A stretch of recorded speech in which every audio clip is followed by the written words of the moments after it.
All right, we are live.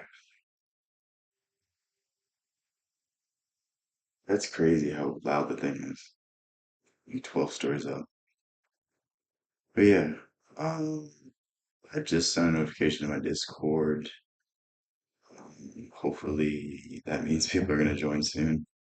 I don't have much time tonight, but I will react to at least like two or three videos.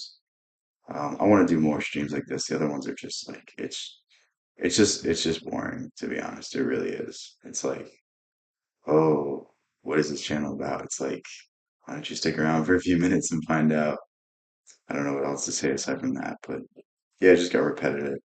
I know it's great in terms of subscribers. It's cool to get new people on the channel, but I'd rather just do this. It's way more enjoyable. It's way more fun. I'll start reacting in a few minutes. Let me just I don't know, it's weird. I haven't streamed like this in a month, I think. So it's weird to like set up, do this, do that instead of just having my phone in front of me. But yeah, we'll get started very, very soon. Welcome everyone that's already here. What's up, Eddie? I just saw your um, chat. How's everything, man? Everything good with you? I haven't been streaming the past few days. It feels weird. Like the past few days, I've been like, why do I have so much more time? Why do I feel like I'm not like exhausted? Why do I have energy to write? Why do I have energy to do things? I think it was nice to just have a reset for a few days, though. I was like unnecessarily stressing myself out. I tend to do that. That's just something I have to get better at. But again, we all have our crosses to bear. I mean, that's not really a big deal. Like me needing to do something just means that I'm going to overwork myself. But in the end, it's probably going to mean I do more work than most people. I can't complain. Nothing really wrong going on right now. Just resettling back into a normal schedule and hopefully that, you know, irons all out like all of the things I was trying to do. Um, I was like, for the past month, I've been on like a, oh, I don't have to do anything schedule. Whereas now I have other things. So I think it's going to give you a little bit more rigidity, which is going to help in terms of pushing me in the right direction. Like yesterday, I wrote some of the greatest things I've ever written before. And it was simply because I had to fit it in. It was simply because I had a little bit of urgency, not too much, but I could also be creative at the same time. But yeah, I have a few other things that I'm going to write very soon, but it's just cool to like have to wake up at a certain time so that I actually get myself out of bed. Whereas like sleeping in, doing this, doing, you know what I mean? It's that kind of thing. But we'll get to the video I want to watch.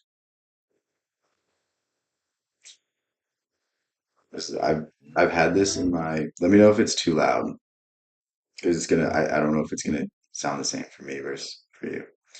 But I've been wanting to watch this video for like months now. I just haven't streamed. Do not go where the path may lead.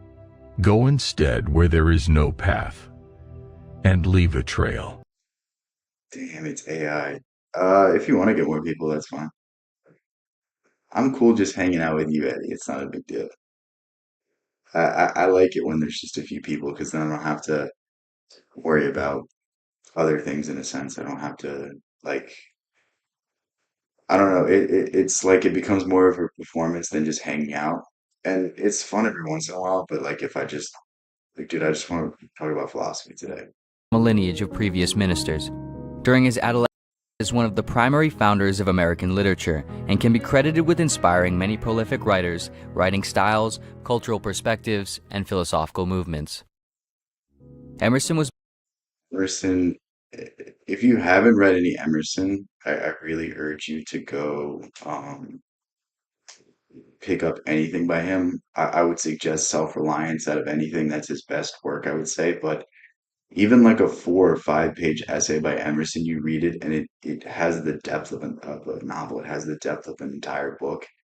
And it's very impressive to see someone be able to do that. It's very impressive to see someone with so little words convey so much meaning in that. That's really just the depth of Emerson. But if you want to summarize Emerson very, very briefly, it's individualism. It's, taking what has happened, taking the past and using it as a reference, but not relying on it. That's really what Emerson, tries to express. He tries to say that whatever you learn is great, but if it restricts you in any way, if it restricts your individuality, if it restricts any part of yourself, then you shouldn't follow it. Then you shouldn't blindly adhere to it. And it's about judging what works for you best and applying that into your life. Here's a quote. It's something along the lines of make your own Bible, make your own book of quotes of aphorisms of things to live by and live by it because that's really the only true way to live a fulfilling life. Like whatever your pastor tells you to really emphasize in the Bible, it's not gonna resonate with you as much as it resonates with him. Like even if you want to use purely the Bible as your rational basis, as your morality system, like there's going to be parts of it that really speak to you that don't speak to other people, and it's evaluating that for yourself and finding out your true mission, your true path. It's such He a was born beautiful in philosophy. 1803 in Boston, Massachusetts, to Ruth Haskins and William Emerson, his father being a Christian minister descending from a lineage of previous ministers. During his adolescence, Emerson studied at Harvard University, and following graduation, he would go on to teach at his brother's school for young women. After several years of teaching, he would then enroll into divinity school at Harvard to train to become a pastor. In 1829, he was ordained in Boston's Second Church. Dude, imagine you're just in like some no-name school and Emerson's teaching. I mean, I guess he was teaching at Harvard, but or whatever school, but that would be such a cool thing to say. Like I've never had a professor where like, I mean, they've had published books, but just imagine being able to say that, yeah, I was teach or taught by one of the greatest minds who ever lived. I think that's a cool thing to And would say. spend the following 3 years or so as a pastor. During this time, however, Emerson would find an increasing sense of detachment and disagreement with traditional religious practices and ways of thinking. Specifically, he found that contemporary Christianity countered and sedated the very essence of Very weirdly, Emerson's views align with Nietzsche. They align with more Eastern ideology, more like Jungian psychology, that kind of thing. I don't think Emerson really wasn't against any institution. He was against the warping of the institutions, where the church becomes a system of power instead of a system of religion, a system of uplifting people. Harvard was open before calculus was invented. That's a cool fact. Do you know that the guy that invented calculus wrote just as much about alchemy than he did physics and mathematics? Most of his writings were religious or alchemy. Like that was two-thirds of his writing, and then the last third was science-based, whether it was physics, whether it was calculus, whether it was other types of mathematics. It's very, very interesting. What's up, Fluffy Kitty? How's everything? These streams are so much better, aren't they? I feel like I can not that like I don't like questions, not that I don't like people like directing me to talk about certain things, but it's just like, dude, we haven't got a single Mr. Clean joke. Like now that's gonna happen, but at the same time, it's just like I don't know. I could use my time so much better than just being like, oh yeah, that's a great ball joke. human spirituality that it was supposed to inspire. Around 3 years after becoming a pastor, and after about 1 year following his first wife's young death of tuberculosis, Emerson resigned from the church. I have sometimes thought that, in order to be a good minister, it was necessary to leave the ministry.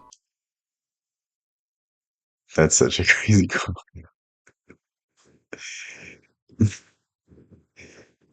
The thing about Emerson that I think I love the most is his individuality, the willingness to evaluate what's in front of him and choose what's best for him.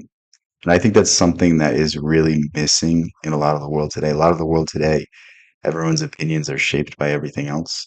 And it's like even people like people are willing to be wrong and have a popular opinion versus, you know, have an unpopular opinion to be right. It's very weird to me how there's so much conformity. It's very weird to me how nobody is willing to have like a take that's their own. If you talk to any relatives, if you talk to any people that are super into politics, it's just talking point, talking point, talking point. It's like, okay, let me hear your idea. Let me hear your original take.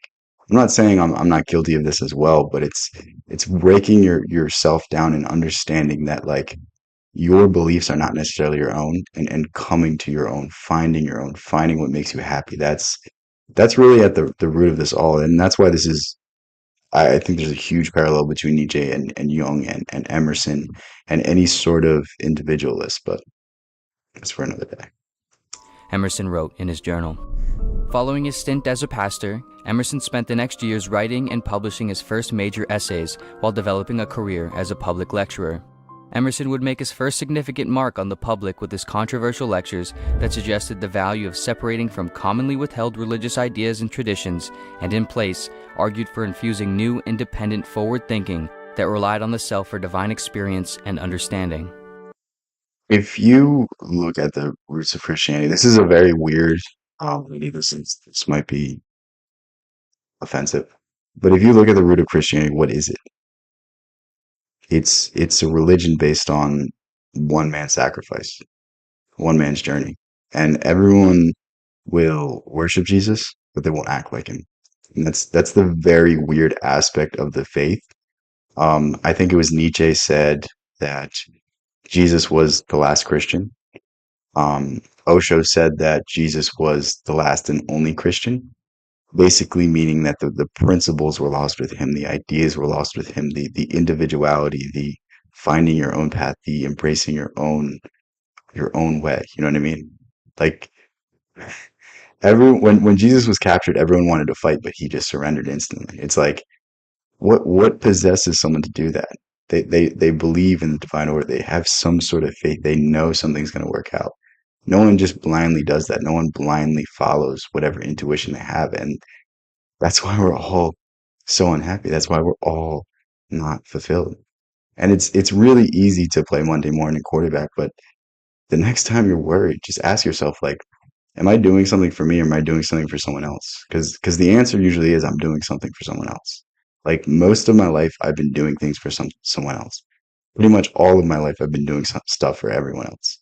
And the truth is, the only times where I feel like I'm doing something for me is when I'm streaming, when I'm making a video, when I'm reading a book, trying to expand my ideologies, trying to expand my perspectives, when I'm writing something, trying to express an idea that I've always felt, but I can't put my finger to it. Like, that's when I feel like I'm myself. That's when I feel like I'm me. Like, it sounds cliche to say, but like the only way we can find ourselves is through creativity, is through intuition, is through just sitting there and embracing each and every moment and really having a smile on your face, really having joy. Jesus had power. I'm just a mortal human. Jesus said that every man can do what I did. The Bible says the kingdom of heaven is within you. Come on, Eddie. We don't cop out in this chat.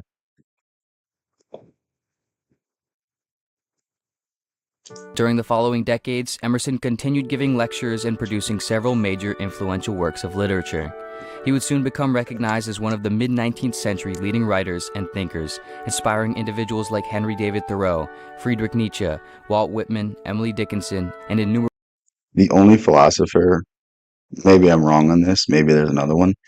The the only philosopher or writer that actually Nietzsche was complimentary of Dostoevsky as well, but I would say the only philosopher that Nietzsche actually liked was Emerson. He was the only one that he ever said anything positive about. So if you can have someone as nihilistic as Nietzsche compliment you, I think you did something right. I'm currently reading, or I'm not reading. I'm carrying the book around me that Thoreau wrote. It's called Walden. It's about a man going out and living in the woods. But yeah, I can fly up to heaven. I can duplicate bread, dude. It's God acts through you. He does. Miracles aren't performed; they're performed by you because you're accessing it. It's. Why did Jesus ask for his Father's help when he was performing miracles? You know what I mean? Why did Jesus pray? It's you can do anything through God. It's just faith. I don't think you're ever going to have that much faith, but like, is parting the Red Sea, is that as, I mean, that's as impressive a miracle as anything else, is it not? I mean, I think we're all capable of so much more. Obviously, it's one of obviously it's one of like the more extreme examples. Obviously, you're not going to be able to replicate it, but it's like we can aspire to be that. Like The big issue with atheism is it aspires to humanity, it looks to humanity, and a lot of humanity is it's kind of broken. It's kind of messed up, and it's very frustrating that people don't accept higher ideals and aim for that. That's really where a lot of the great works from the Renaissance come from. It was divinely inspired. It was God speaking through people. Whereas if you only believe in humanity, you're inherently going to create something lesser. Henry David Thoreau, one of my favorites. Walden is a banger. Dude, I'm so excited to read it, but I'm currently reading a finance book because my friend told me to read it years ago, and I'm literally trying as hard as I can to get through it. It's don't get me wrong, it's a very good book. I just don't care about money. So it's like it's torture to get through, and I've been carrying Walden around with me for the past like 2, 3 days. It was sitting on my book stand forever. I've just like the amount I talk about Emerson, I have to read Walden. Like if it's anything like Emerson, I'm going to just completely beat it up. But yeah, Innumerable others, as well as being the key figure in helping give way to new cultural perspectives and philosophical movements, especially the philosophy known as Transcendentalism, which Emerson is regarded as the father of. Emerson's philosophy can perhaps be best explained in two of his most famous essays, Nature, published in 1836, and Self-Reliance. I haven't read Nature yet. I will probably very soon. I'm assuming it's in the book that I have on his essays. It's under like 20 books right now, so I'm not going to pull it out. But I'm pretty sure most of his essays you can get online for free. That's the greatest thing about Emerson, is that you have no excuse. You can't be like, oh, well, I have to save up money to buy this book. Oh, well, I have to pay my bills first. Like, no, just go online. It's free right now. I don't care if you leave the stream. Go read Emerson. Like, man, he has out of anyone I've read, I would have to say he might be the smartest. And the crazy thing about transcendentalism is it's basically Jungian psychology. Like Jung's ultimate answer is that you have to return to the self. It's the same thing with Taoism. It's the same thing with Osho. It's the same thing with Buddhism. Same thing with Alan Watts. All of these ideologies, all of these things are pointing to the self. It's the exact same. It's so crazy. It's so crazy, interlap.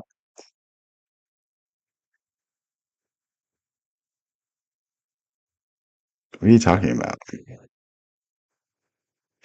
Oh, you're in a game. Okay. I was like, no way you're texting me in real life after that happens. Published in 1841. Between these two works, Emerson primarily discusses man and nature being a unified singular whole, the value of trusting one's own intuition and sense of I streamed for like 20 minutes and we made it 2 minutes. reality, and the realization and forthright expression of one's unique greatness and truth. More specifically, Emerson posed that all of nature is an expression and permeation of one metaphysical essence of the universe, or God, and that we are all both the expressions and Are any of you guys familiar with Spinoza? I think that's how you say it. I just read his conception of God. It was so interesting. It's like 25 pages. It's in a work called Ethics, I think it's called.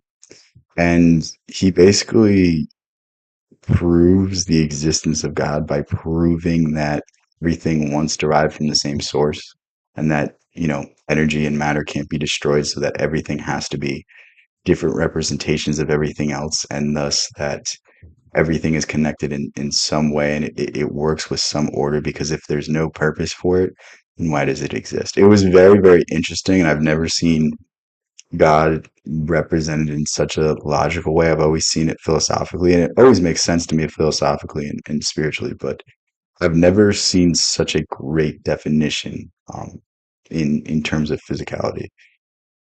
Yes. Should we watch the Osho quote? What's up, X before YZ? Because democracy basically means government by the people, of the people, for the people. But the people are retarded because Osho said that, not me. Wow, how could he say such a thing? It's so funny because Osho was like, there's very few people that are like as funny as Osho, and he's not even trying to be funny. He just like points out the irony. He points out how dumb the thought process with a lot of things are. And golden quote by him. If that's the one thing he's remembered for, I'm happy because it's a very similar sentiment to the founding fathers. I mean, democracy, when it comes down to it, like a pure democracy is just mob rule. You don't want, the masses of the people voting for things without any sort of protections because when this happens, it's very dangerous. All it takes is a somewhat majority to sway the public and keep unjust laws on the books. And I don't think a lot of people understand that, especially when it comes to, you know, what we're talking about in America. It's very frustrating. That's why I don't even talk about politics because anytime anyone says that we live in a democracy, just end the conversation. That's it. Yeah, I have another account with 5,000 subs. It's like, so that channel, I mean, it's this one right now. But yeah, I messed up that channel, the analytics, because I was posting shorts on it and they weren't related to anything I was talking about. So I got 5,000 subs, but it's not people that actually care about me. It's not people that are actually interested in me. So that's why I do a lot more stuff on this channel. Simply just because I don't know, I like you guys better. It's really weird like how little subs mean. That's something no one understands. It's like look at Boogie 2988. That dude has 4 million subs and he can't crack like 10,000 views on a video. Mind you, if I had 10,000 views on every single video, I'd be extremely happy. Like I'm not saying that's not a lot, but like if your videos are getting pushed out to 4 million people minimum, it's not a good sign. You know what I mean? And it's like, yeah, I got YouTube Premium simply because I'm on it so much. Um, that's the one extravagancy I have. But dude, I don't have like Spotify. I don't have any of the other stuff. Like I don't listen to music, so it's in essence it's the same thing. When I'm in the gym, I will listen to something like Osho. I will listen to something like Neville Goddard or Alan Watts or whoever I'm inspired by at the current moment. I think it's a much better use of my time, especially because I'm so interested in this shit. You know what I mean? It's like anything. Like, are you getting your money's worth from the service? Like, I train jujitsu. It's like 150 a month. If I go 4 or 5 times a week or more, what is it like 10, $15 every time I go? It's really not that expensive. Whereas, if I go to the gym and I'm paying the same amount, I go every single, you know what I mean? It's like you got to get your money's worth out of the thing. They have 22 subscribers and like over 100 views for short. You got to be careful with shorts though. Shorts don't get, dude, no one gives a shit about shorts. Like look at any channel that's blown up from shorts. Look at when they try to post a longer form video. I've never seen anybody build an audience from shorts and be able to put it into any sort of long form content. And that's what I really like to do. I don't, I don't want to be in a 5 second clip. Like I have an AI that clips stuff for me. It's terrible. It's not good. Like I could hire an editor. It would be the same level. You know what I mean? It's like the people that are going to watch a 20, 30 second clip of me and be like, wow, this is so inspirational. Do you think they're going to watch a what is this going to be an hour stream, a 2 hour stream, and just enjoy every single moment of it? I don't think so. And that's the real issue I had when I started this stuff. Is this stuff interesting? I can go back to the videos. I don't know what you guys want to hear. I genuinely have no idea, but I can literally talk about anything. So don't get me started on something if you don't want like a 20-minute rant on it. But yeah, you can't find time for long content. Okay, I shouldn't say this. Guess how long it takes me to film a video?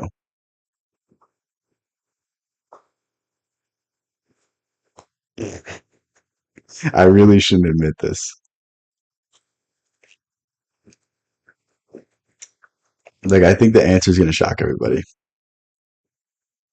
It's either going to be extremely impressive or you guys are going to be like, oh my God, he doesn't fucking try. But to be fair, I, before I film a video, 30 minutes, it's 5 minutes, 10 minutes, however long the video is. I literally do them in one take. And sometimes I mess up. I only refilm it if I mess up bad enough where I can't regain my thought. And it's like once, twice a week where I mess up. It's it's gotten to the point where I can just put them out and put them out and put them out, and I don't think it takes away from the quality. Like if I had an editor, maybe they could cut out the space, but it's just like I don't, you know what I mean? Like it's not at the point where I have to worry about that 1-2% retention. It's not the difference of me making, $50 or $1,000. You know what I mean? It's not that big yet, so it's not a big deal. But it really just comes from practice. Like that's the one thing I would say. Like when I first started speaking, you guys will never see the first few videos I filmed. One, because I don't think they're very inspiring. I don't think they have anything really of depth. I think I was trying to copy people and not be myself. And I don't want to put that forward. I don't want to put forward views that are somewhat I agree with, you know what I mean? But when I first started filming, like remember my first video, I was like, it was something about like stretching. It was like the best stretch ever. I still do the stretch. It's a really good stretch. Maybe one day I'll make a new one. But basically I was like shaking while I was filming it.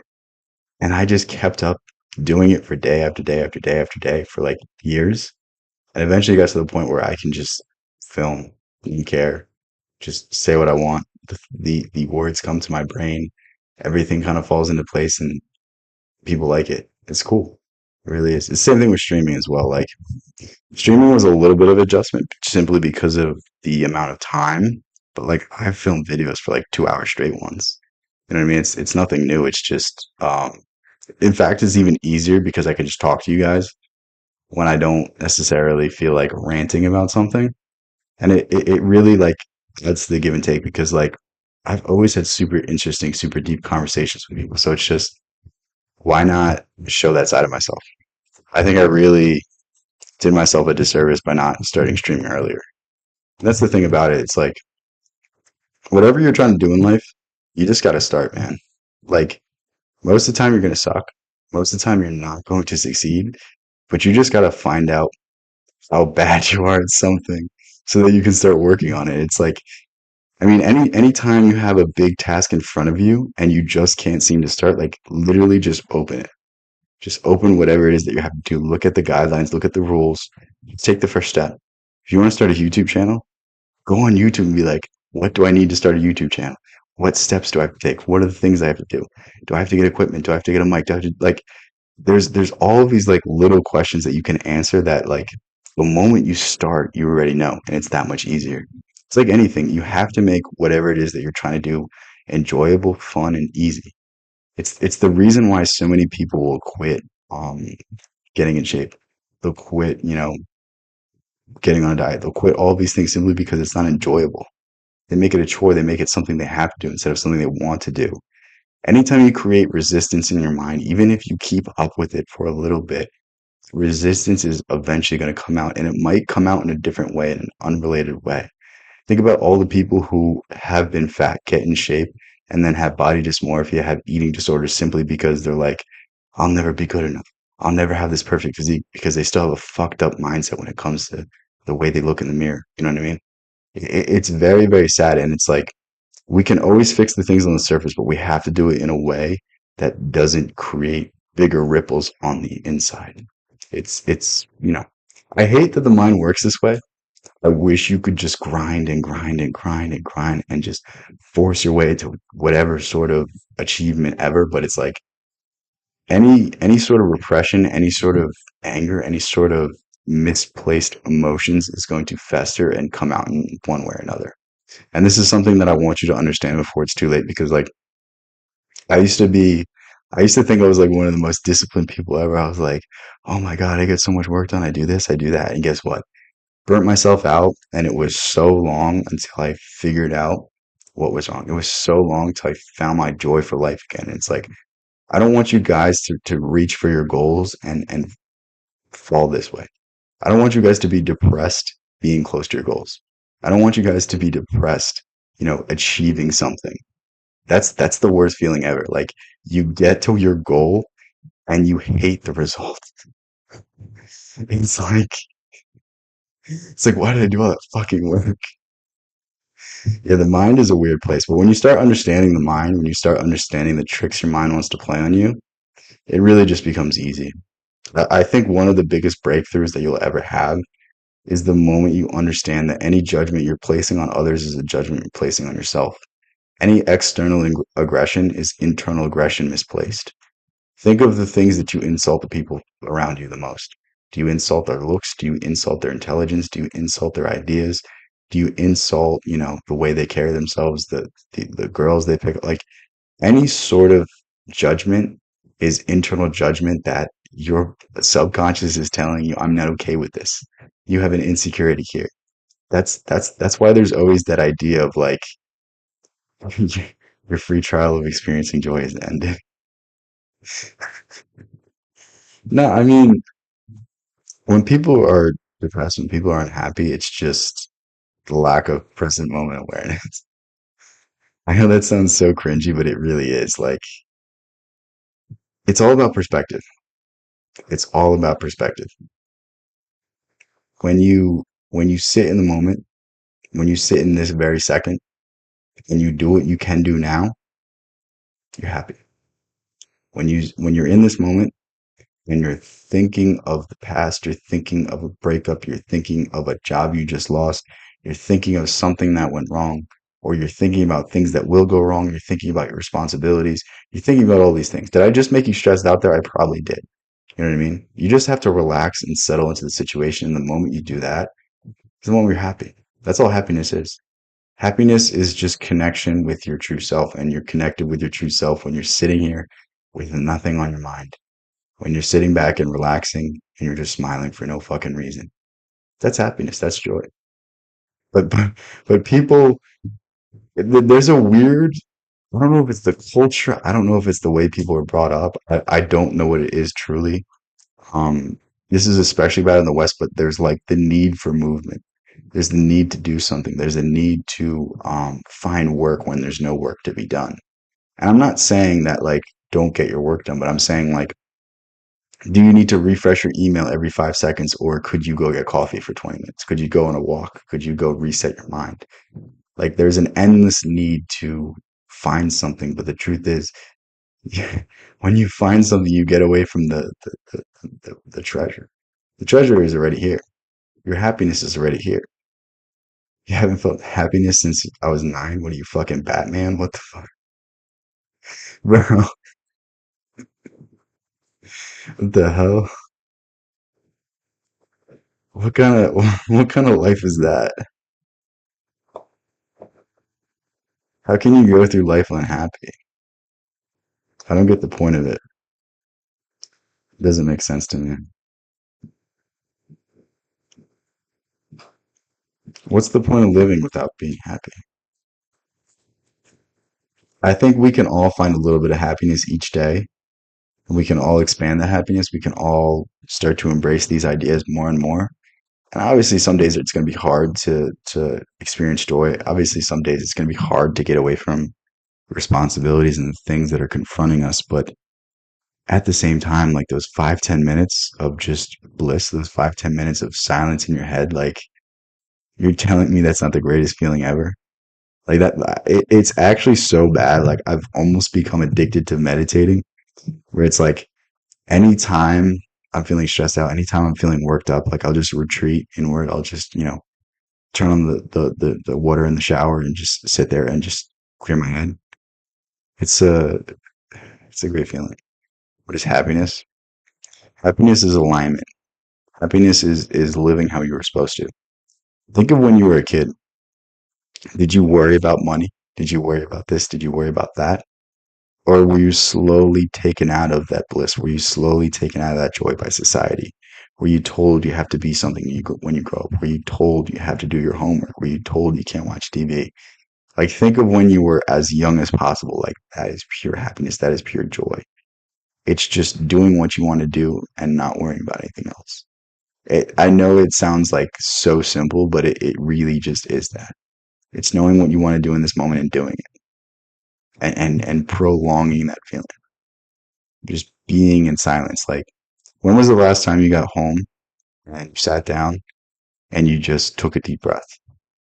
Most of the time, when people get done with something, when they get home, like it's like the classic trope in any sort of sitcom. It's like, honey, I just got home and you're already doing this. It's like, when you get home, you should be relaxed. When you get home, you should feel like you're at home. When you get home, you should smile because the rest of the world can't affect you. Whereas people carry everything with them all day long. There's a great Buddhist monk story. I think it's a Buddhist monk story. It may be Zen. Um, doesn't change the meaning. I just wish I could attribute it to someone, but the story goes, there's two monks. One, there's an old lady in the river. They have to cross the river, so one of the monks helps the old lady. And in this monastery, you weren't allowed to look at women, let alone touch them. And after the one monk carries the other woman across, he puts her down, and the two monks continue on their way. The one monk says to the other, he's like, "Why the hell did you do that? Why did you touch this woman? Why did you carry this woman? Why did you do this? We're forbidden from this." And the one monk said to the other, "I might have carried her across the river, but you're still carrying her with you right now. You're still carrying this emotion. You're still carrying whatever effect this incident had on you. You're allowing these incidents to control your mind, and that's what everyone's doing all day long. Every single thing is pulling you in 1,000 different directions, and the moment you just forget about it is the moment that you're happy. That's what it is. That one moment where you're hugging your loved one. That one moment where you're all sitting around at the dinner table at Thanksgiving or Christmas or whatever holiday. Like, that's happiness, that feeling. We can all exist in happiness all day long, but it takes a lot of it takes a lot of work, especially nowadays. But yeah, damn, Monk got the comeback. Yeah, dude, isn't that such a great story? I'd love those like old parables. What is love? Love is openness. Love is love is being 100% yourself with someone else. You can't be in love with someone. You can't express love without first loving yourself, without first accepting yourself. Um, it's very similar to happiness. It's like, think of why relationships break down. It's because someone's holding back. It's because some part of them is not being expressed. Some part of them is in some way hidden, and the person might not know it. The other person might not understand that the other person's holding back, but they have a feeling. They have a feeling that something's not right, and that's why everything splits up. That's why everything breaks up. I don't know who Kapil Gupta is. Sorry. I have like 1,000 things to read. If you just keep reminding me, I will eventually get to it. But yeah, like I made a I don't know if it's a pact. I don't know if it's a deal. I don't know if it's a promise. It's something. But I basically told myself that I have to read all of the books I have that I haven't read yet. I have so many different books I haven't read. I have so many different authors I haven't read. I have so many different ideas to explore. And the more books I have is the less likely I'm going to find time for all of these books. So I just have to stop buying them right now. Never felt love. That's a good thing. You may think it's a bad thing, but it's really easy to it's really easy to fall in love. It's really easy to experience love and not want to experience again, not want to feel the pain again when your heart is broken. So like it almost jades you to be in a relationship. It almost makes you push that trauma, push that how the other person treated you onto the next one. It might not be explicit, it might be implicit, it might be hidden, it might be veiled behind you not doing certain things, you not treating this person as good as you should. You're treating this person like the last person who hurt you, even though this person hasn't let you down yet. Like that's a lot of the issues with a lot of people. Like people have unresolved issues with past relationships and they still cling on to this and they try to be happy in a new one. And that's why it doesn't work out. I mean, it's only when you um don't need someone but want someone that you can be happy. When you seek external validation, when you seek everything from the other person, you can never be fulfilled because you can never get exactly what you need from someone else. Everything has to come from the self. How do I gain control? Gain control of what? I mean, that can go 1,000 different ways. I guess I'll put the video to just my face because I'm not even reacting to anything. Oh my God, this is so difficult. Fuck. Guys don't understand how difficult this is. My trackpad is terrible. I really need to get a mouse. Okay.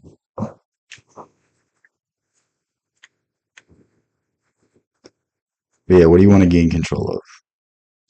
Control of what? I mean, it really depends, but I think the best answer you can give based off of that premise is control yourself first. I think Osho said it best that nothing can affect you unless you allow it to. Like everything stems from your mind. Whatever people project onto you, it only becomes solidified when you accept it within yourself. When you accept that identity that people are putting onto you. If you're the fat kid in the friend group, you'll always be the fat kid because you didn't change your mind. If you're the funny kid, you'll always just be the funny kid. If you're the dumb one, you're the dumb one. Like I know I'm using stupid examples, but it really is that simple. It really is. And the moment you start to tell yourself you're someone different, and the moment you actually start to believe it, is the moment people will start treating you that way. There's something to be said about how people carry themselves with body language, how people can affect the mood in the room with their body language. Have you ever been in a room and someone walks in and everyone instantly looks at them? That's someone that, for lack of a better word, has aura. They have a confidence. They have an air to them. It's just this. It's simply the body language and the nonverbal communication. We can all change these things. We can all affect these things. But people are too willing to sit in the state they're in right now. Too willing to sit in the same old identity because they don't want to shift. The answer is right in front of you. The answer is the mind. The answer is your ideas. If you just think long enough and hard enough about a thing and try to experience it and try to make it real in your imagination, you will begin to affect things. You will begin to actually make a difference in the way you perceive yourself and how others perceive you. And those two things combined are eventually going to tornado into the actual person you want to be. But it's just persistence in this idea. It's just persistence in these states. Completely giving yourself to these ideas. I mean, it might seem daunting that the cheat code is to simply fall asleep in the state that you want to be.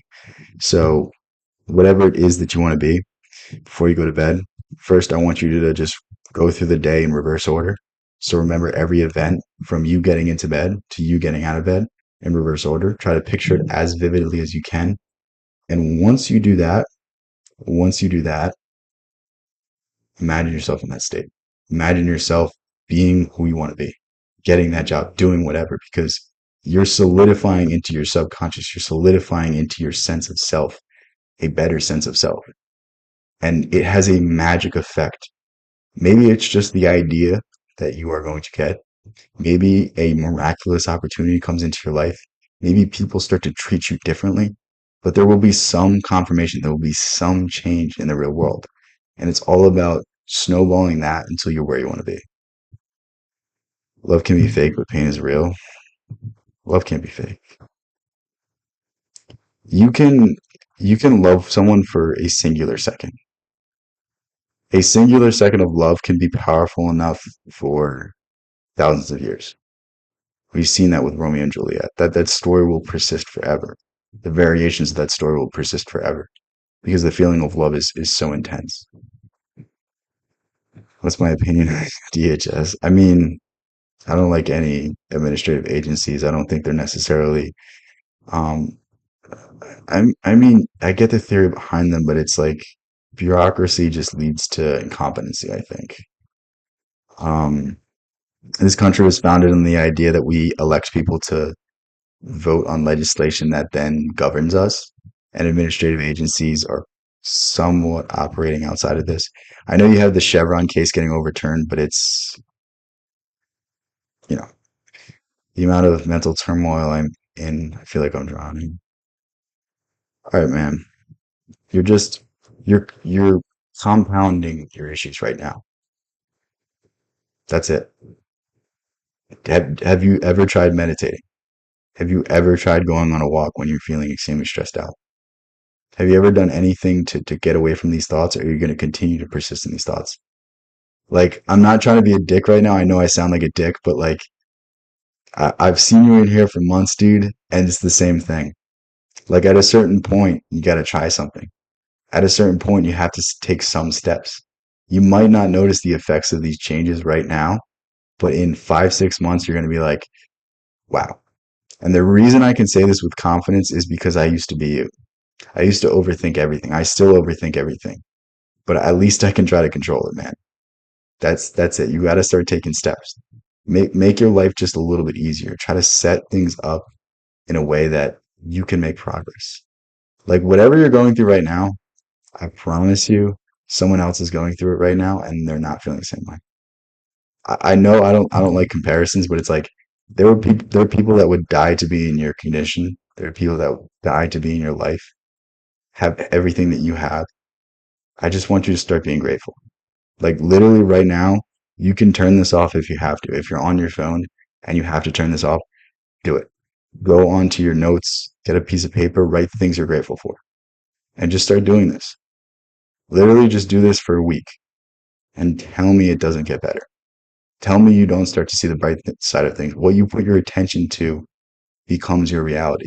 If you focus on everything bad, your life will continue to get worse. If you can focus on the silver lining, even if it's just one thing, even if it's just one fucking thing, I want you to do that, man. And don't just do it for yourself, do it for me. Okay? Because doing it for yourself isn't working. I want you to do it for me. I hope, like, I'm going to check in on you. Like, next time I see you in the stream. I'm going to ask you if you did it, okay? This is the pact that we're going to do. For the next week, I want you to write down everything that you can that you're grateful for. No, you know what? 10 things a day. 10 things a day. They can be the same things day after day, but I just want you to write them down and really think about them and really appreciate them, okay? Is that fair? I'm not asking a lot here. It's going to take you maybe 30 seconds, maybe a few minutes every day. It honestly might take you only time the first day because you're going to just have them and be able to copy them. But I need you to do this, man. Like it's such an issue. Like I really feel for you. And this is the only way I could drag myself out of it. The only way I could get myself out of this was focusing on the good day after day, focusing on the things that I could control, trying to remain present, trying to avoid the stresses, trying to stop thinking about things I had to do a month in advance. Stop worrying about things that weren't going to bother me for a year or 2 years or 3 years. Like, if I have enough money for the next few months, why am I worried about money? You know what I mean? Like that was something I would fixate on for years and years and years and years and years. And it's like, it finally clicked like, I've never actually been broke. I've never actually had a scenario where I was like, I can't get food. You know what I mean? I have people that will support me. I have people that will help me out. Why am I so worried? Why am I so stressed out? We all have things like this that we dwell on that we just need to flip. We just need to understand that Emerson said it best. With every door closing is a door with equal opportunity open.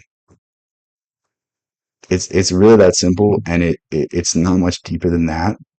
But it's just everything around you is confirming that negativity. And the truth is, the world is a negative place. It's not going to be easy. It's not going to be, something that is going to make sense, and you're going to be so resistant to it because you're almost addicted to the stress. You're almost addicted to this mindset. Like whatever you've done up until now is probably solidified that the more stressed out you get, the more work you get done. That's not true. I want you to operate from a happy place. I want you to operate from creativity. I want you to operate from opportunity. Whereas right now you're probably operating in a negative state, in a state of lack, in a state that I can't do these things. Dude, just look on the right side of things.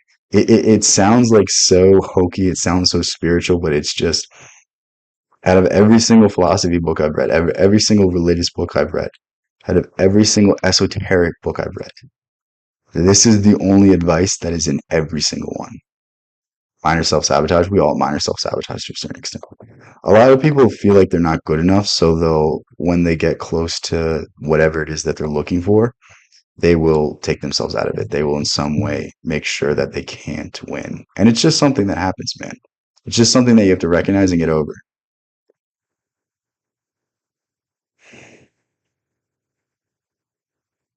Damn. I'm sorry that happened to you, Eddie.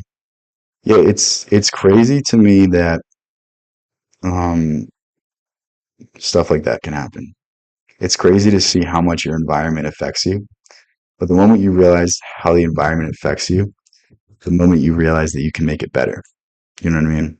Like one thing that really, really changed my life, one thing that really got me at least started to becoming the person I am today was I was like, I've listened to music my entire life, and all it does is keep me in the same spot. I've listened to the same songs my entire life. Why don't I listen to a book while I work out? Why don't I listen to a podcast when I work out? I've been off music for like 5 years now, 6 years now. Dude, do you know how many audiobooks I've listened to? Do you know how many speeches I've listened to? Do you know how much David Goggins I had to listen to when I was going through a breakup? Like, it's simply, you can reprogram the person you are by the things that influence you. And it doesn't even have to be you moving out of a toxic environment, you getting out of a toxic relationship. It could simply be the content you watch, the things you consume, things you choose to put around you. Like if you're trying to lose weight, don't have a cabinet full of junk food. Throw everything fucking out. Put that shit to the curb. Make it so that you have to drive 45 minutes, 20 minutes, however fucking far the supermarket is, so that you can get some Cheetos. You know what I mean? Make it easy for you to do good things and make it hard for you to do bad things. That's the only, I just summarized the only thing you need to know from Atomic Habits. You're welcome. Don't buy the book. It's like $20. Can you expand on the part about operating on creativity rather than anxiety? Yes, yes, yes. Okay, this is truly the hack to greatness. Any any great achievement, anything that's ever been done that is remembered, did not come from building on the past. It came from pure intuition. And whatever you believe intuition to be, whether you believe it's purely the subconscious mind, Jungian psychologists will believe it's the unconscious. People believe it's not. There's no mystical element, collective consciousness, Christ consciousness, God, whatever you want to call it. It's all the same thing. It all has the same powers, but there's something untapped in the human potential, something in the nervous system, something locked deep inside of you that we can access and that have been accessed for thousands of years. I don't know how long humans have been around, maybe millions of years. And the moment you tap into that is the moment that everything falls into place. Think of the Mona Lisa. Do you think, do you think Leonardo DiCaprio, Leonardo da Vinci, what the fuck? Wasn't inspired by some greatness within inside of him? Do you think that thing could be painted purely off looking at other paintings? Or is that image so perfectly created that it has to be inspiration of God? It has to be God working through you. That's literally what creativity is. That's how I define creativity. The way to get into this state is to drop the mind, drop your thoughts, drop the anxiety, drop everything that there is in your head, and just allow yourself to flow. The greatest example of this was in a book by Osho. It's called Creativity. That's one of the greatest books on creativity ever made. But basically, all you need to understand is this story. Zen, Zen monks, Zen is a combination of Buddhism, Taoism. It's not very important, but they would paint on rice paper. And these rice paper paintings are very hard to do because the minute you start to paint it, you can't stop. And because you can't stop, like it means that if you at any moment freeze up, tense up, it ruins the whole thing. So in order to be able to create masterpieces through this thing, through this method, through this style of painting, they would teach the monks to paint for 12 years. And then for 12 years, they would be instructed to do nothing like anything else except painting, no painting whatsoever. And the moment they returned, they had all of the mechanics of painting, but the they didn't have like the rigidity associated with it. They were allowed to flow. They were allowed to forget all of the rules and everything, and that's when these masterpieces were created. That's when these great works of art were created. And that's what you need to do. You need to learn the basics and then forget them. It's that simple. But I mean, it's easier said than done. We can talk about flow states as well. Anytime you want to do something creative, I want you to just meditate to the point where your mind is empty and then start imagining yourself in the state of creating something great. I do that before every video. I do that before every stream. If sometimes I don't like purposely do it because a lot of times my mind is empty just from years of meditating, just from years of balancing my chakras and stuff like that. So, um, literally before I turn on the camera, I just make sure I'm in a state where I can flow. I make sure I'm in a state where I don't know what word's going to come, but I know it's going to be the correct one. And just having that faith in yourself and being able to just perform and not think about the consequences. Like I don't turn on the camera and think about me saying the wrong thing. I don't turn on the camera thinking about, well, what if no one joins? Like I could, but it would just mean that I'm out of it. It just means that I'm not going to give the best performance. My camera just died. I'll turn it on in a second. But that's really all there is about creativity. Um, was that enough? I think that was a pretty good explanation, but I can go into it more. Let me know if you didn't let me know if you didn't like understand. I'll go back, but I didn't realize they were assholes. I get away from them and found some good friends. That's awesome. That's awesome, man. Yeah, the sad thing about friends is you grow up. You grow away from them. Like a lot of people in your life are not willing to change their circumstances, even though it means a better life. And the moment you start to grow is the moment that they stop texting you. They stop checking how you're doing. Like I had a friend that I called a brother at one point, but now I don't even text him. It's not that I hate him. It's not that I dislike him. It's just, people have different paths. People have different journeys. And like, if you're not good for me, I'm not going to be around you.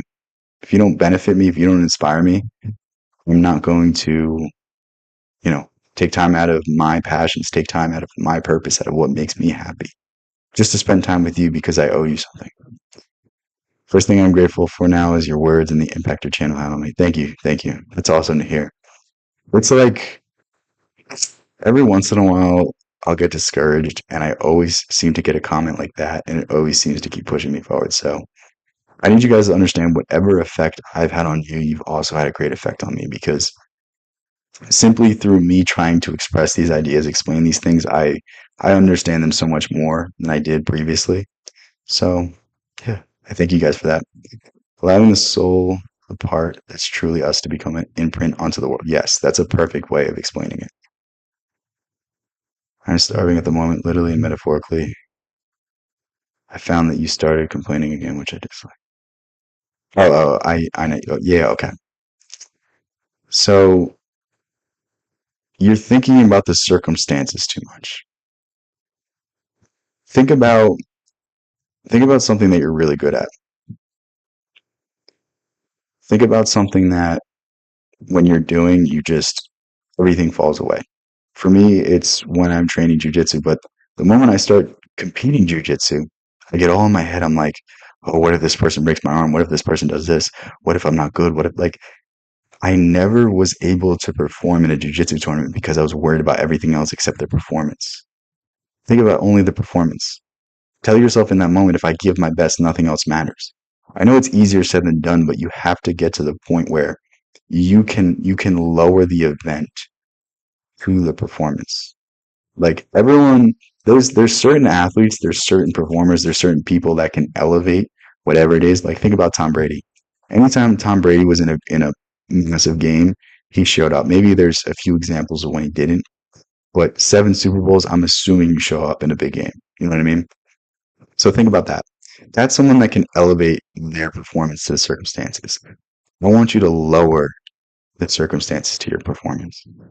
Whatever it is that you're passionate about, just think about the moment. Think about what's the worst case scenario? The worst case scenario is you failed, but you had fun. You tried your best.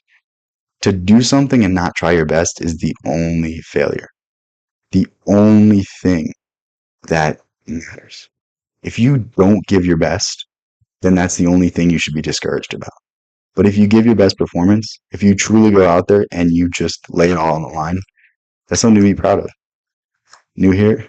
Thanks, that random dude. Thanks for being here. My camera just died, unfortunately. I'll turn it on soon, but put it right in comms. Comms for what? Sure, you can share here. As long as it's not weird shit. Every time I say someone can share something, I just get terrified that something horrendous is just gonna get sent in the chat. But yeah. Damn, I've been going for almost an hour already. These streams, like, they go by so quick. I literally made it 2 minutes through one video. It's so funny.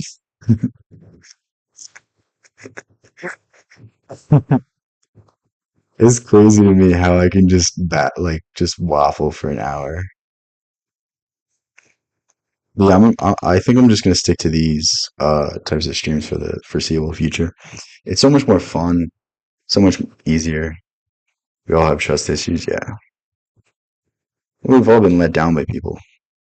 the thing about trust issues is that like it's one thing to be skeptical, but it's another thing to treat people that haven't broken your trust like someone who's broken your trust.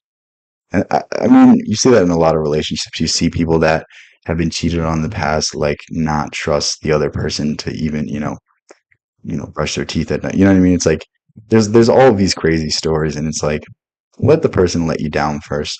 Let the person break your trust first. I think that's a healthy way to go about it. So many people have been.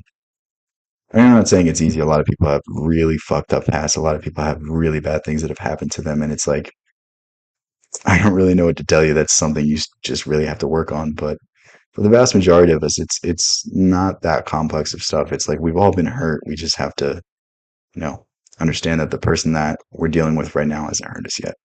If they have, by all means, have trust issues with them, but not everyone else. You have a great example of this? Let's hear it. See if my camera is in any way charged. You barely found it. I wrote it as a comment. Something. Okay. I guess you have a point. I mean, yeah, I hope so. I mean, sometimes I'm wrong. It's mostly just my perspective and things I've observed, but I think I usually have fairly balanced points. Anger is the fuel depressed people find to burst themselves aflame into change, but the fuel is short-lived. The progress can't see no end, so the fuel must change in accordance to the current. Yeah, yeah, that's good. Dude, start writing poetry. I'm telling you. Even if you don't, even if you don't publish it, even if you don't share it, what I want you to start doing is just writing every day. It seems to me like you have a lot to be said, you have a lot to be expressed, but you're not finding an expression. Um, you got Twitch, not on Twitch. I feel like I'll be banned off Twitch. I don't even say anything crazy, but I feel like I will be.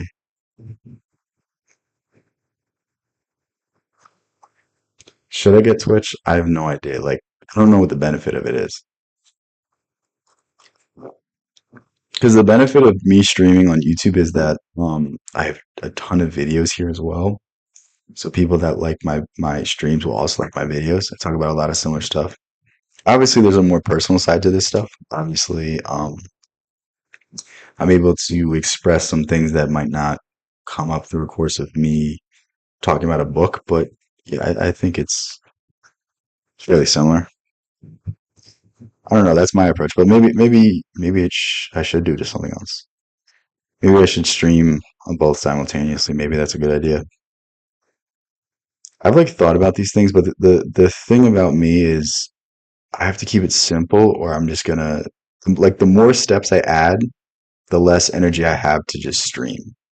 That's the thing. I haven't read the second part. What is in anger? What is in anger is the beginning from the bottom. The man that just climbed out of a hole can only see the dirt on his clothes and feel ashamed. It's pretty good. So I'm in the Discord server that one point got nuked rated, and the person who did it got banned by the owner. What the fuck, bro? Dude, that's fucked up. Why do people do shit like that? I don't get it. Oh, it was two parts? Yeah, Patrick, I want you to start writing some stuff every day. Like literally just do it in your notes app, even if it's just a paragraph, even if it's just something. I want you to start like expressing that creativity. Because if you express the creativity in one element of life, it's going to carry over to the others. Think about any great author, think about any great creative. It all started somewhere. But it's through expressing our creativity that we can set ourselves apart from others. I think it's the cheat code to making it today. All the advice online is literally, oh, work harder than everyone else. Okay. That might work for 5 people. That might work for 10 people. That might get you moderate success, but do you want to grind the rest of your life? I'm not saying not don't work hard, but do you want to just grind yourself to a pulp and just work so hard that you get moderate success, or do you want to work half as hard and be creative and have fun and be like Be like Nikola Tesla. Be like Thomas Edison. Be like Albert Einstein. You know, Albert Einstein used a hack for creativity. You know, Albert Einstein discovered the theory of relativity. I don't know if it was the general or special. I think it was the special theory of relativity while he was playing with bubbles in a bubble bath. If that's not pure creative genius, I don't know what is. But yeah, you're ready writing? Okay. Yeah. I want you to just, this is really, this is one of the greatest things for mental health. Find a creative outlet, man. I think for a lot of people, it's the gym. For a lot of people, it's shaping their body, molding their body into something that they're proud of. For a lot of people, it's, video games or this or that. There's some expression to it. There's some creativity to it. There's some part of their lives that they're not living out in other ways. And I want it to be a good one. Like the more creative you are, the more creative solutions you can come up with. It's simply that. Aligning with the algorithm. I don't give a fuck about the algorithm. See, the thing is, I could operate off the idea that, oh wow, I haven't got success up until now. I need to do something different. I need to do this. I need to do that. I need to change who I am. No, the algorithm will catch up, man. You're telling me the things I'm saying people wouldn't enjoy. I know that's not true. You know what I mean? And deep down in my heart, I know at the very least I'm being authentic. If it doesn't bring success, it doesn't bring success. This isn't about success. This isn't about millions of dollars. This isn't about anything except pure expression. One of the greatest authors who ever lived, Franz Kafka, had zero recognition when he was alive. I don't think I'm better than Kafka. I don't think I'm as creative as Kafka. Maybe I am. Maybe I am in certain ways. But does that mean I deserve success? Kafka deserves success more than me. He's a much better writer than me. I write things, they're inspiring, but I can't write a novel. I can't write anything more than a few pages. You know what I mean? It's like, who am I to demand success? Does anyone believe there's a God? Of course.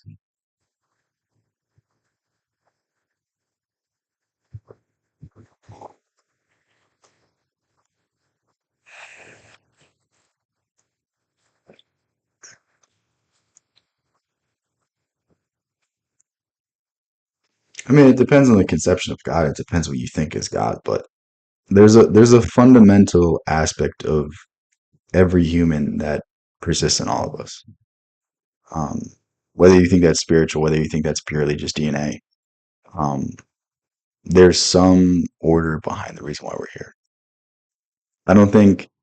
I mean, you can't look at the Big Bang and not believe in a God because that's just too fantastical to me for that to be purely chaos, purely random, purely, just statistics.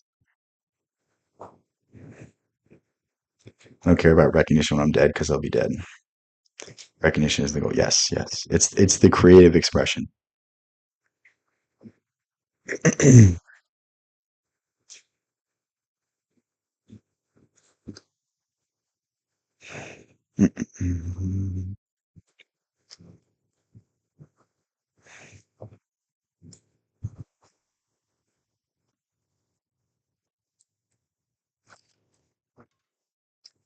So it's at 9:44.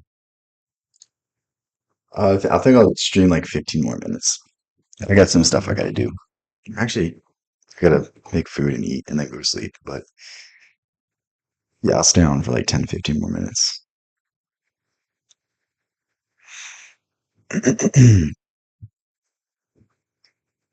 But yeah, it's weird to me that people will deny their spiritual side. You know what I mean? They'll explain it away logically. They'll explain it away in some manner. But I think we all have to understand to a certain degree that there is some element to all of us that's unique. No, I'm not in Canada. There's some element to us that is, damn it. Okay. How would you describe a tree? How you would describe a tree is different than how I would describe a tree. How we conceptualize things is different. So there's no such thing as absolute truth. And fuck, the Canada comment messed up. Damn, I forgot my point.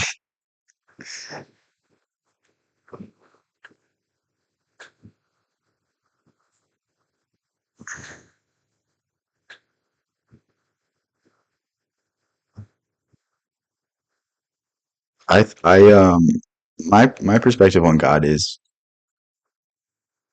if if you believe in a God and you believe that there's not that part of God in you and that you have to go to someone for spiritual fulfillment, if that person gives you whatever it is that you're looking for, then that's not God.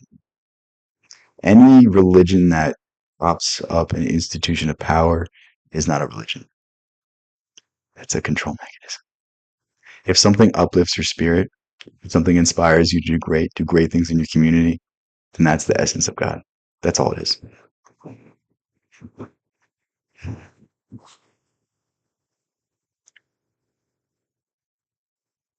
Yeah, hell is just the absence of God. This is a big misconception in the Christian faith is they believe nobody understands where the ideas and the images of hell come from. The seven layers of hell. It literally comes from Dante. It's the same thing with the apple. The apple comes from John Milton. Like much of what Christians accept is purely just it was like basically like fan fiction. It was like people just writing things. Um and then the church began to accept these ideals, but I mean, look at what the church has fucking done, man. Look at the fucking the islands they shuffle these priests around to. It's like I wouldn't really take their word as gospel.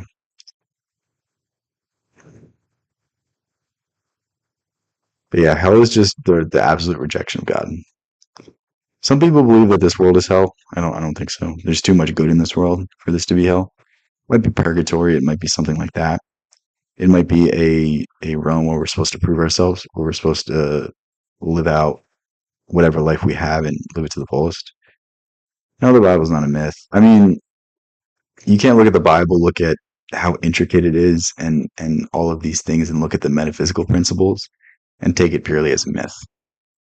That's the thing.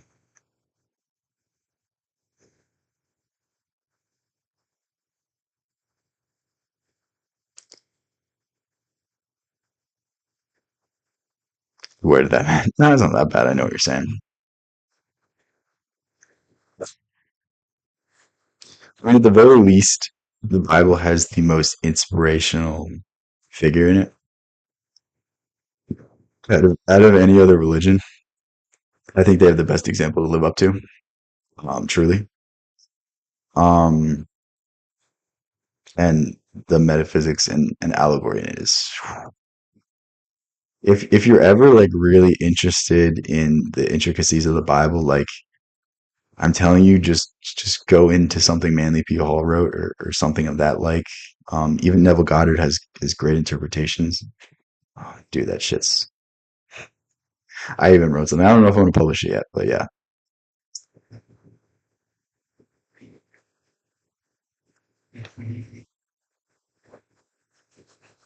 I mean, people do that because they believe there's nothing. I mean, that's just pure absence of faith. I mean, faith is just belief without proof. And when you don't have belief in something better than yourself, then what's the point? I mean, that's just pure nihilism, pure existentialism. Camus tried to argue um, against the idea. I don't think he even did a good job, though.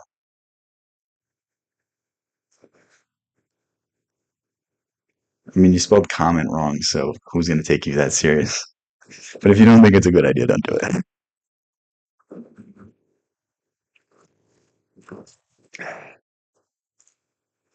Technically speaking, it really wouldn't be a big deal for you, but don't do it. Don't do it.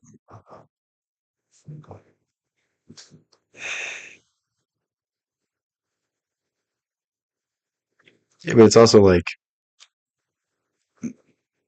I think it has to go back to faith as well, though, because people will people will put up with suffering if they believe there's a light at the end of the tunnel. But if you don't believe anything greater, then what's the point of it? I think that's a lot of it. Why are you bald? Why can't you spell? I don't know what to tell you, man. How unlucky, I guess. Like, how am I supposed to know the answer to that question? Fuck it. So,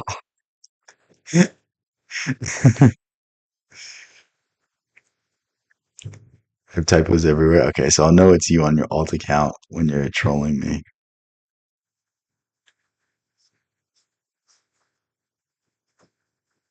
Okay, what time is it? 9:50.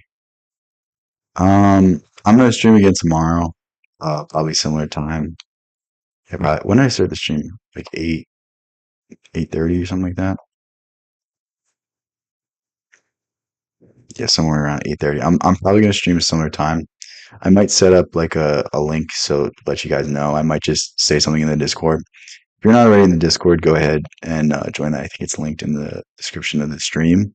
But that's where you'll find out when I'm streaming. If you don't get a notification, then I'm sorry. I don't know what to tell you. Sometimes I stream more than once, so that's usually the best place to find out when I do it. But yeah, I gotta get better at like setting a schedule. I might just set the schedule as like 8:39 every single day of the week, and then weekends will be up in the air. I don't know what I'm gonna do yet. I don't know how long I'm gonna stream for. Um, typically, um, I always have like 2 hours in the day that I can stream. So, but sometimes it'll be more, sometimes it'll be less. Who knows? Yeah, looking forward to